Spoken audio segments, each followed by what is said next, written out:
Français. Tu rentres à la maison, tu poses ton sac, tu n'as même pas encore enlevé tes chaussures et il est déjà là. Il se frotte contre ta jambe. En 8, encore et encore. Museau, joue, flanc, queue, et on recommence. Tu te dis, il m'a manqué. Il est content de me voir. Il a sûrement faim. Peut-être faim. Mais ce qu'il fait là, maintenant, c'est pas une salutation. C'est pas une demande de nourriture. C'est un inventaire. Pendant que tu restes planté à la porte en trouvant ça mignon, ton chat scanne méthodiquement les odeurs étrangères sur toi et te réécrit en même temps avec les siennes. Tu as passé 8 heures dans un monde qu'il ne contrôle pas. Tu sentais la rue, des inconnus, d'autres animaux, des endroits qu'il ne connaît pas. Pour lui, c'est pas l'odeur de l'aventure, c'est une violation de l'ordre chimique, et il la corrige. Là, maintenant, sur ta jambe. Mais voilà ce qui renverse vraiment le tableau. C'est pas seulement une question de toi, c'est une question de lui, de comment son monde est structuré et de la place que tu y occupes. Il y a un moment dans ce texte, le numéro 5, après lequel tu ne regarderas plus jamais ces 8 de la même façon. Parce que ce qu'il fait, c'est pas un geste, c'est une déclaration de propriété. Et dans cette déclaration, t'es pas le propriétaire. Numéro 1. Le 8, c'est pas une danse, c'est un protocole. Partons du mouvement lui-même, parce que la forme de ce comportement n'est pas aléatoire. Le 8 entre les jambes, c'est pas du frottement chaotique. C'est une séquence qui se répète de la même façon chez tous les chats. Le museau touche ta jambe en premier, puis la joue, puis le flanc, puis la queue glisse sur toute la longueur de ta jambe. Parfois, le cycle se répète plusieurs fois d'affilée. Chaque partie de ce mouvement a une fonction précise. Museau et joue, dépôt de phéromones des glandes faciales. C'est là que se concentrent les glandes les plus actives, celles qui produisent les phéromones F3, celles qui marquent un objet comme sûr et appartenant au groupe. Le premier contact est le plus important. Ça joue sur ta jambe, c'est une signature. Flanc, dépôt d'odeur par les glandes sébacées le long du corps. Moins concentré, mais couvrant une plus grande surface. C'est un marquage de fond, moins précis que le contact facial, mais qui pose une couche chimique générale. Queue, la touche finale. La base de la queue contient une concentration de glandes sudoripares et sébacées avec un taux élevé d'odeurs individuelles. La queue qui glisse le long de ta jambe, c'est quelque chose entre une signature et un sceau. 3 glandes différentes. 3 types de marquages différents. Un seul mouvement continu.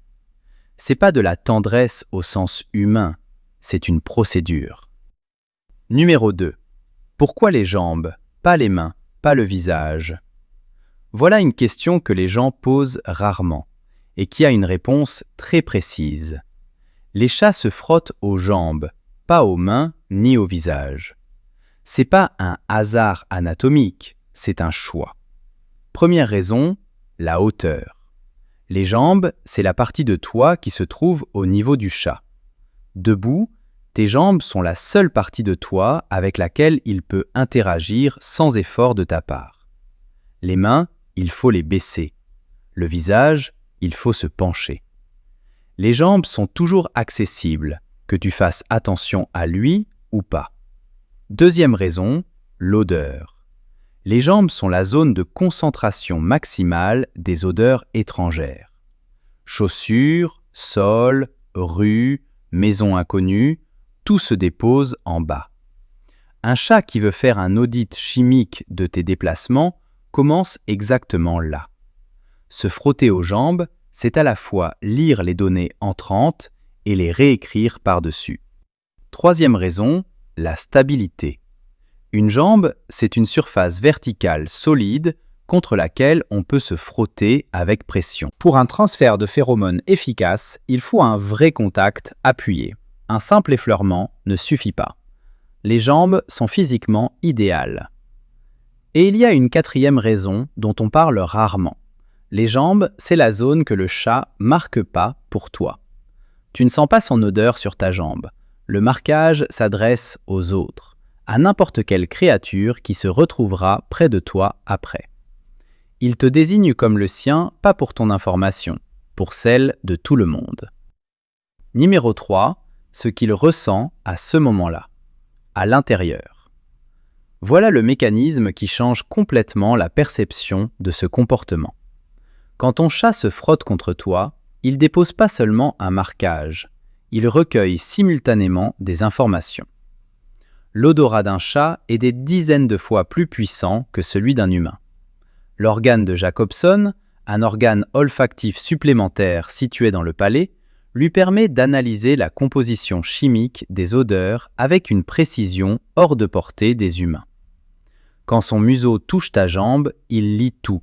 Où tu es allé, avec qui tu as été en contact, quels animaux étaient à proximité, ton état physique actuel. C'est pas une métaphore. Ton chat lit littéralement ta journée sur ta jambe. Voilà ce qui se passe ensuite. Si les informations lues correspondent à ce qu'il connaît, odeur familière, endroit connu, aucun signal chimique d'alarme, le système nerveux du chat passe en mode détente. Si les informations contiennent quelque chose d'inconnu, un autre animal, un endroit nouveau, un étranger, le frottement devient plus intense. Il marque pas juste plus fort, il travaille plus parce que la tâche est plus complexe. L'intensité avec laquelle il se frotte à tes jambes après ton retour, c'est un indicateur direct de à quel point tu es rentré chimiquement perturbé de son point de vue. Plus c'est intense, plus il y avait à corriger. Numéro 4, le 8 comme contrat social. Voilà quelque chose que la plupart des gens n'ont jamais entendu, et qui explique pourquoi il fait un 8 et pas juste se frotter d'un côté. Le 8 entre tes jambes, c'est un marquage mutuel. Le chat dépose pas seulement son odeur sur toi. En passant entre tes jambes au plus près, il expose son propre flanc, la zone qui porte son propre profil olfactif. C'est un échange. Dans la communication sociale des chats, le marquage olfactif mutuel est un signe d'acceptation dans le groupe. Les chats qui se considèrent comme les leurs font exactement ça. L'un passe, l'autre reste, les odeurs se mélangent. Un profil olfactif commun au groupe se forme, un marqueur chimique pour « nous ». Chaque membre utilise ce marqueur pour identifier les siens. Quand ton chat fait le 8 entre tes jambes, il t'inclut dans ce protocole. Il crée un profil olfactif commun entre vous deux. Il mélange ton odeur et la sienne en une seule signature. T'es pas juste marqué comme sa propriété, t'as été accepté dans le groupe. Selon le protocole des chats. Sans qu'on te demande, sans possibilité de refus. Le contrat est signé. Et dedans, t'es de la famille. Numéro 5. Tu croyais que t'étais le maître? Voilà ce que pense le chat. C'est le moment dont je parlais au début. Dans la logique humaine, t'es le maître. Tu paies le loyer, tu achètes la nourriture, tu prends les décisions. Dans la logique chimique du chat, c'est un peu différent. L'appartement est marqué de ses phéromones. Chaque coin, chaque pied de meuble, chaque encadrement de porte, sa signature. Toi aussi, tu es marqué de ces phéromones, régulièrement, chaque fois que tu rentres à la maison. Du point de vue de la chimie territoriale féline, c'est son appartement. Et toi, tu es l'un des objets sur sa carte qui nécessite régulièrement une mise à jour du marquage. Mais voilà la nuance qui change tout. Le marquage qu'il dépose sur toi, c'est pas un marquage d'objet. Les phéromones appliquées sur des êtres vivants sont chimiquement différentes de celles utilisées sur les meubles et les murs. Fractions différentes, profil chimique différent, messages différents. Sur le canapé, il est écrit « c'est mon territoire ». Sur toi, il est écrit « c'est le mien ». La différence entre la possession et l'appartenance. Le canapé, c'est une chose. Toi, t'es le sien. Dans son système de coordonnées, c'est pas pareil. Et le deuxième est nettement au-dessus. Numéro 6. Pourquoi il le fait à chaque fois que tu rentres? Tant que tu es à la maison, ton profil chimique est stable. Le marquage tient, pas d'urgence. Quand tu pars, tu sors du périmètre. Tu rentres étranger. Et il rétablit l'ordre, même si c'est aussi des retrouvailles, juste dans une autre langue. Numéro 7. Quand il se frotte aux inconnus, ce que ça veut dire. Un cas à part parce qu'il change la compréhension de tout le reste. Parfois, un chat se frotte à un invité, à quelqu'un qu'il voit pour la première fois. Et les gens interprètent ça comme « chat sociable » ou « il t'aime bien ». C'est pas tout à fait ça. Quand un chat se frotte à un inconnu, il l'accueille pas dans la famille. Il marque une source d'odeur inconnue pour la mettre sous contrôle. C'est la neutralisation d'une incertitude chimique. L'inconnu sent quelque chose d'inconnu. C'est une variable dans l'équation chimique de l'appartement. En déposant son odeur, le chat fait passer l'inconnu de la catégorie inconnu à identifié. C'est pas de l'hospitalité, c'est un audit. Un chat qui se frotte à tous les invités n'est pas plus sociable qu'un chat qui se cache. Il résout juste le problème des odeurs inconnues par une approche active plutôt que par l'évitement. La différence entre la façon dont il se frotte à toi, son humain, et à un invité, fréquence, intensité et zone de contact. Toi, il te remarque régulièrement et soigneusement. L'invité, une fois, suffisant pour l'identification. On sent la différence quand on fait attention. Numéro 8. 2 choses que les gens comprennent mal. Premier, il se frotte à mes jambes parce qu'il a faim et demande à manger. En partie vrai. Un chat affamé peut tout à fait utiliser ce comportement pour attirer l'attention à l'heure des repas. Mais le frottement aux jambes à ton retour, c'est pas une demande de nourriture. Ça se passe avant qu'il aille vers sa gamelle et ça dépend pas de l'heure du repas. Distingue le contexte. Frottement directement à la porte dès que tu entres, c'est du marquage. Frottement devant la gamelle à l'heure du dîner, c'est une autre conversation. Deuxième, plus c'est intense, plus il m'aime. Pas tout à fait.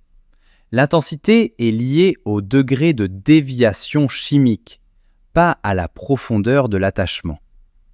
Un frottement très intense signifie soit que tu as ramené beaucoup d'odeurs étrangères, soit que son niveau d'anxiété est élevé. Un frottement calme et tranquille signifie que tout va bien et qu'il rafraîchit juste les marques de routine. Numéro 9. Comment lire ce comportement comme un indicateur? Maintenant, le côté pratique. Parce que ce comportement te dit quelque chose de précis, si tu sais comment écouter. Se frotte immédiatement à la porte, intensément, te lâche pas. Tu as été absent longtemps ou tu es rentré avec beaucoup de nouvelles odeurs. Tout va bien, juste beaucoup de boulot. Se frotte une fois, mollement, et s'en va. Courte absence, peu d'éléments étrangers, tâche facile. Il a juste remis les marques à jour en routine. Ne se frotte plus du tout alors qu'il le faisait toujours. Quelque chose a changé. Ton odeur, ton état, l'environnement. C'est un signal qui mérite attention. Se frotte intensément et longtemps, même quand tu es rentré depuis un moment. Anxiété élevée. Quelque chose dans l'appartement ou à l'extérieur l'inquiète. Il renforce le marquage en réponse à une menace perçue. A commencé à se frotter à toi dans des endroits ou à des moments où il ne le faisait pas avant. Quelque chose a évolué dans sa relation à toi ou à l'environnement. Souvent un signe que le lien se renforce ou qu'il a besoin de plus de stabilité en ce moment. La prochaine fois qu'il viendra à la porte et commencera le 8. T'es pas juste rentré à la maison, t'es revenu sur son territoire. Et il rétablit l'ordre, te réécrit, le sien, avec la bonne odeur, à sa place. C'est pas des retrouvailles, c'est « bienvenue à la maison », dans sa langue. Écris en commentaire, ton chat se frotte-t-il à tes jambes spécifiquement quand tu rentres, ou à d'autres moments dans la journée? Et il fait un vrai 8 ou il se frotte juste d'un côté? Abonne-toi. Ici, on explique ce que ton chat fait tous les jours et que tu as toujours pris pour une mignonne habitude. 8. Signature. Le sien.